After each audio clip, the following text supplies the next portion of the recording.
할렐루야, 감사합니다. 자, 수요일에 만나는 하늘 만나 양식입니다. 자, 오늘은 한눈의 잘못된 판단이라는 제목으로 은혜를 나누도록 하겠습니다. 오늘의 생명 양식은 사무엘하 10장 4절입니다. 봉독하겠습니다. 이에 한눈이 다윗의 신복들을 잡아 그 수염 절반을 깎고 그 의복의 중동 볼기까지 자르고 돌려보내매 이는 하나님의 말씀이니라. 아멘.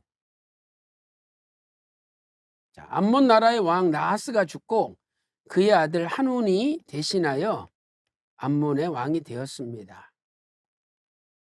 사무엘하 10장 1절 2절 말씀 보세요. 그 후에 암몬 자손의 왕이 죽고 그 아들 한운이 대신하여 왕이 되니 다윗이 가로되 내가 나하스의 아들 한운에게 은총을 베풀되 그 아비가 내게 은총을 베푼 것 같이 하리라 하고 그 신복들을 명하여 그 아비 죽은 것을 조상하라 하니라. 다윗의 신복들이 암몬 자손의 땅에 이르매. 자, 이 말씀 보니까 나하스라는 선왕이 죽고 이제 한운이라는 사람이 대신하여 왕이 되었습니다. 자, 첫째로 암몬 왕 나하스와 사울 왕과 또 다윗과의 관계를 살펴보도록 하겠습니다. 자, 첫째로 암몬 왕 나하스와 사울 왕은 서로 대적 관계에 있었죠. 사무엘상 11장 1절 말씀 보세요. 암몬 사람 나하스가 올라가서 길르앗 야베스를 대하여 진침해. 11절 말씀 보니까 이튿날에 사울이 백성을 3대에 나누고 새벽에 적진 중에 들어가서 날이 더울 때까지 암몬 사람을 치매 남은 자가 다 흩어져서 둘도 함께한 자가 없었더라.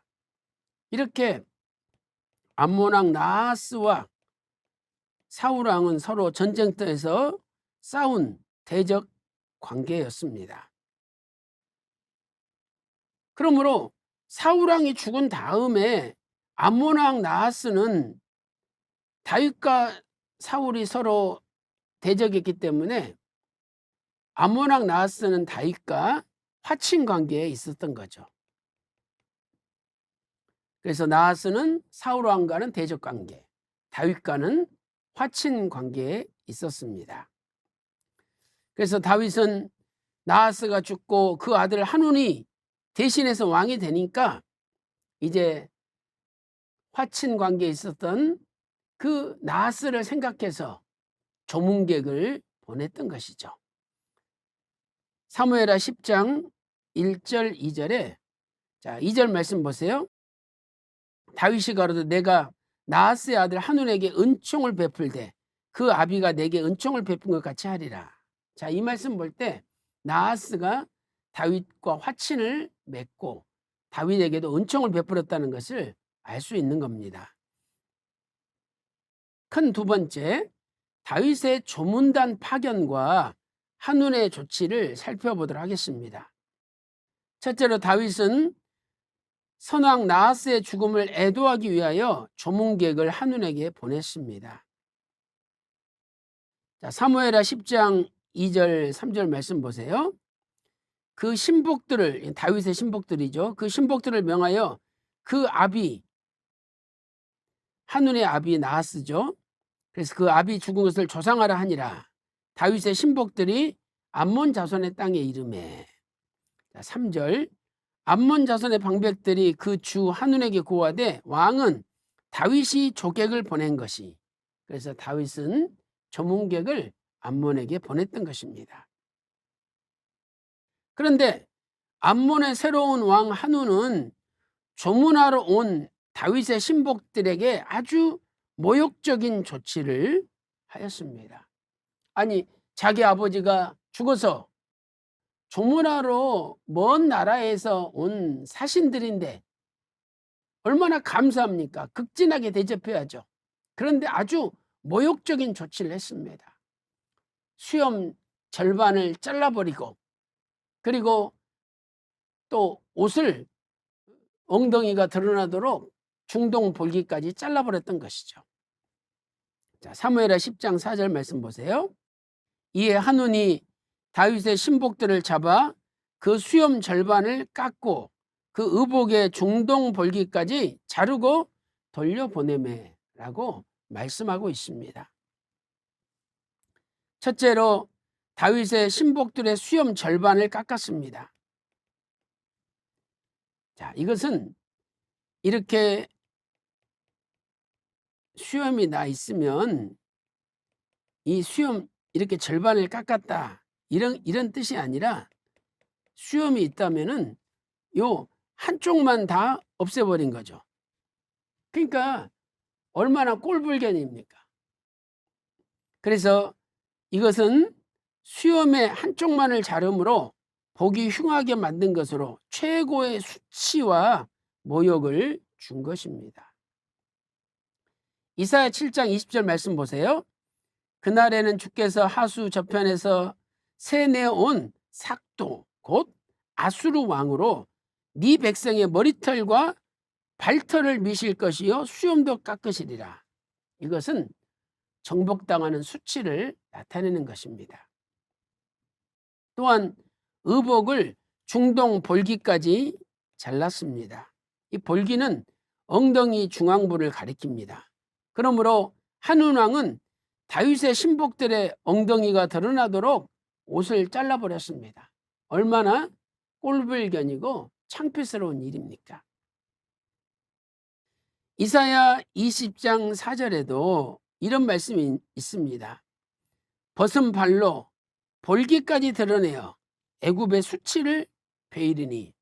그래서 볼기까지 드러나는 것은 수치스러운 일이라는 것을 이사야 20장 4절에도 말씀하고 있습니다.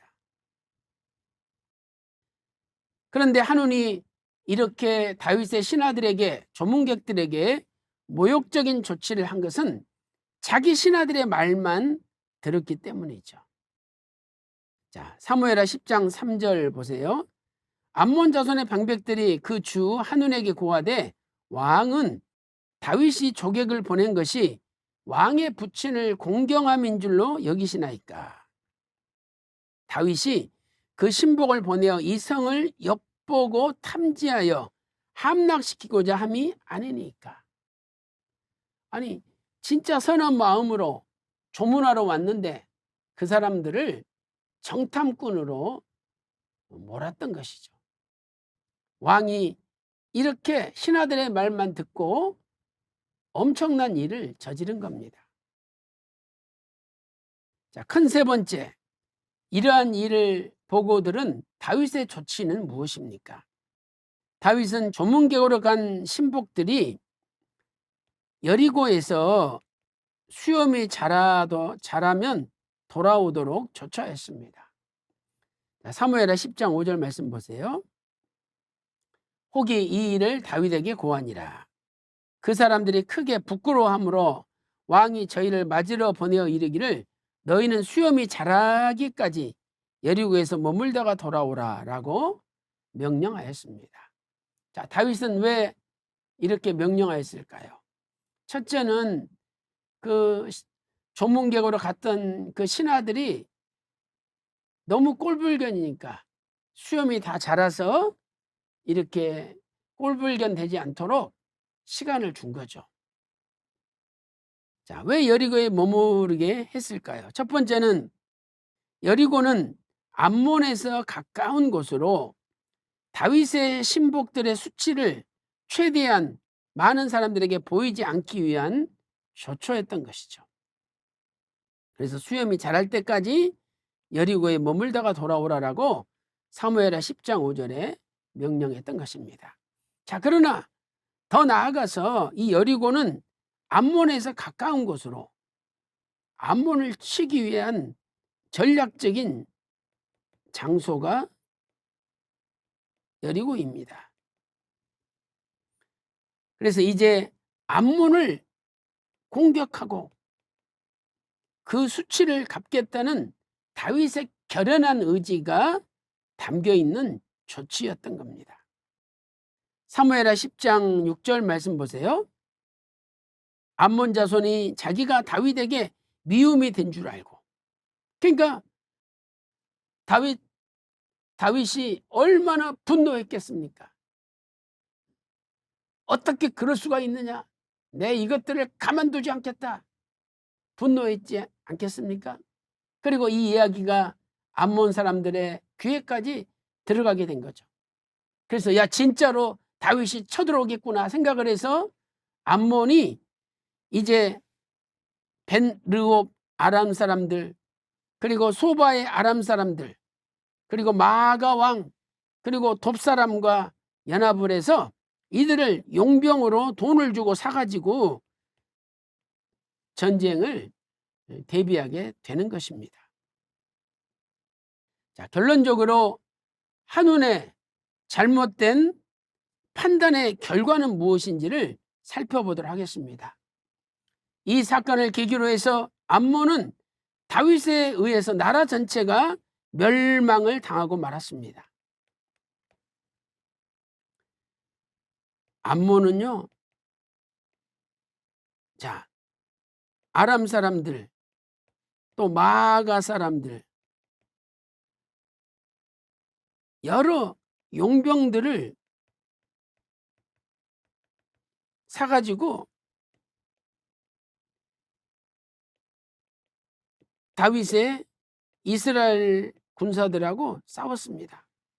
그러나 암몬은 완전히 멸망을 당합니다. 자, 사무엘하 12장 29절 30절 말씀 보세요. 31절까지. 다윗이 모든 군사를 모아 랍바로 가서, 랍바는 암몬의 수도죠. 랍바로 가서 취하고 그 왕의 머리에서 보석 있는 면류관을 취하니 그 중량이 금 한 달란트라. 다윗이 머리에 쓰니라. 다윗이 또 그 성에서 노력한 물건을 무수히 내어오고 그 가운데 백성들을 끌어내어 톱질과 썰애질과 도끼질과 벽돌구이를 하게 하니라. 암몬 자손의 모든 성을 이같이 하고 다윗과 모든 백성이 예루살렘 돌아오니라. 이것은 수도 랍바뿐만 아니라 암몬 전체가 이스라엘 군대에 짓밟혀서 멸망을 당했다는 것을 알려주는 것입니다. 이렇게 한 번의 잘못된 판단이 나라의 멸망을 가져왔던 것이죠. 비선 박아브람 목사님께서는 이에 대하여 영원히 꺼지지 않는 언약의 등불 373, 374페이지에서 이렇게 말씀하고 있습니다. 이러한 행위, 암몬 왕 한운의 모욕적인 행위는 당시 풍습상 극도의 수치와 모욕을 안겨준 것으로 이 사건을 계기로 다윗과 암몬 사이에 전쟁이 일어납니다. 암몬은 아람 사람과 연합하였지만 결국 이스라엘이 대승을 거두었습니다. 이처럼 악의 세력은 무고히 하나님의 백성을 모욕하지만 결국에는 하나님의 백성이 승리하게 됩니다. 라고 말씀하고 있습니다. 사랑하는 성도 여러분, 오늘 우리도 악의 세력들에 의해서 얼마나 무고히 하나님의 백성들이 모욕과 수치와 욕을 당하고 있습니까? 그러나 분명히 결국에는 하나님의 백성이 승리하고 모든 수치와 모욕을 줬던 악의 세력을 진멸시킨다고 성경은 말씀하고 있습니다. 이러한 하나님의 역사는 오늘 이 시대에도 일어나는 것입니다. 그러므로 어떤 모욕과 수치와 멸시를 당한다 할지라도 끝까지 참고 수염이 자랄 때까지 기다리는 것처럼 끝까지 참고 기다리는 가운데 반드시 악의 세력을 진멸하고 반드시 승리하는 저와 여러분이 다 되시기를 주님의 이름으로 축원합니다. 기도 올리겠습니다. 하나님 아버지, 암몬 왕 한운은 다윗의 선의를 왜곡하여 다윗의 사신들을 수염을 절반 잘라버리고 옷을 중동 볼기까지 잘라버리고 너무나 수치와 모욕을 주었습니다. 그러나 결국 그것 때문에 암몬 나라는 나라 전체가 멸망을 당하는 하나님의 심판을 받았습니다. 하나님 아버지, 이 시대에도 암몬의 한운과 같은 자들이 교회를 점령하고 하나님의 백성에게 수치와 모욕과 멸시를 주고 있지만, 하나님 아버지, 수염이 자랄 때까지 기다리며 반드시 암몬을 점령한 것처럼 이제 모든 악의 세력을 다 몰아내 주시고 교회를 회복하고 구속사를 회복하고 하나님의 뜻을 회복하는 놀라운 역사가 일어날 수 있도록 인도하여 주시옵소서. 오늘 하루도 끝까지 참고 기다리며 인내하는 가운데 반드시 승리할 수 있도록 은혜 베풀어 주시옵소서. 이 시간에도 아픈 곳에 믿음으로 오른손을 얹고 기도합니다. 주님께서 십자가 마르지 않는 피 묻은 손으로 안수하여 주셔서 모든 우한, 질겁, 병마, 어둠이 다 물러가게 하여 주시옵소서. 이 시간 예수 그리스도 이름으로 명하노니 모든 암세포, 종양, 모든 염증이 다 박멸될지어다. 온몸이 깨끗이 나을지어다. 기도한 대로 다 이루어 주심을 믿고 존귀하신 예수님의 이름으로 간절히 기도 올리옵나이다. 아멘. 지금은 우리 주 예수 그리스도의 은혜와 아버지 하나님의 만극하신 사랑하심과 성령님의 감동 감화 내주 충만 교통하심이 오늘 또 악의 세력이 아무리 멸시와 조롱과 무시를 한다 할지라도 끝까지 참고 견디며 말씀으로 승리하기를 소망하는 모든 성도들 머리 위에, 그들의 가정과 직장과 생업과 교회 위에 이제로부터 영원토록 함께 있을지어다. 아멘.